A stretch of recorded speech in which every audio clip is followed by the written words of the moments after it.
கருணாநிதியின் பிறந்த நாளையொட்டி தேமுதிக பொதுச் செயலாளர் பிரேமலதா திடீர் புகழாரம் சூட்டியுள்ளார். முன்னாள் முதலமைச்சர் கருணாநிதியை கலைஞர் என குறிப்பிட்டு பிரேமலதா புகழாரம் சூட்டியுள்ளார். செய்தியாளர் சிவபிரகாஷ் இணைப்பில் இருக்கிறார். சிவபிரகாஷ், வணக்கம். கேப்டனுக்கும் கலைஞருக்குமான அன்பு மிக ஆழமானது என்றும் கலைஞர் என்றும் குறிப்பிட்டு பிரேமலதா புகழாரம் சூட்டியுள்ளார். விவரங்களை சொல்லுங்கள். வணக்கம். தேமுதிக பொதுச் செயலாளரான பிரேமலதா அவர்கள் கலைஞர் கருணாநிதி என்று குறிப்பிட்டு அவருக்கு இன்று பிறந்தநாள் வாழ்த்தினை அவர் தெரிவித்திருக்கிறார்.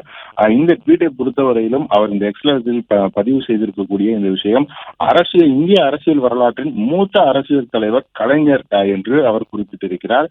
இதுவரையிலும் பொதுவாகவே இரு கட்சிகளை பொறுத்தவரையிலும் திமுகவுடன் கூட்டணிக்கு வராமல் எதிர்கட்சி, அதாவது திமுகவை எதிர்த்துதான் தேமுதிக அரசியலுக்கே வந்தது என்ற ஒரு சூழ்நிலையிலும் அதற்கு முன்பு இந்த கட்சி ஆரம்பிப்பதற்கு முன்பாக அவர்களுக்குள் இருந்த ஒரு நல்ல ஒரு நினைவுகளை குறிப்பிட்டு பிரேமலதா அவர்கள் இந்த பிறந்தநாள் வாழ்த்தினை அவர் தெரிவித்திருக்கிறார்.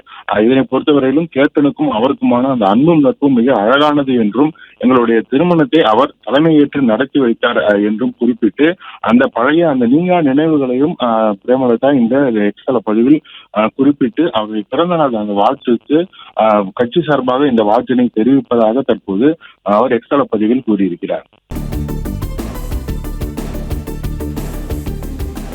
கருணாநிதியின் பிறந்த நாளையொட்டி தேமுதிக பொதுச் செயலாளர் பிரேமலதா திடீர் புகழாரம் சூட்டியுள்ளார். முன்னாள் முதலமைச்சர் கருணாநிதியை கலைஞர் என குறிப்பிட்டு பிரேமலதா புகழாரம் சூட்டினார். இருந்தாலும் மறைந்தாலும் பெயர் சொல்ல வேண்டும் என்பதற்கு ஏற்ப கலைஞர் வாழ்ந்தார் என்றும், தமிழுக்கும் தமிழ்நாட்டிற்கும் கலைஞர் ஆற்றிய பணிகள் என்றும் அனைவரின் மனதிலும் நீங்கா இடத்தை பிடித்துள்ளது என்றும் பிரேமலதா புகழாரம் சூட்டியுள்ளார். கேப்டனுக்கும் கலைஞருக்குமான அன்பும் நட்பும் மிகவும் ஆழமானது என்றும் பிரேமலதா குறிப்பிட்டுள்ளார்.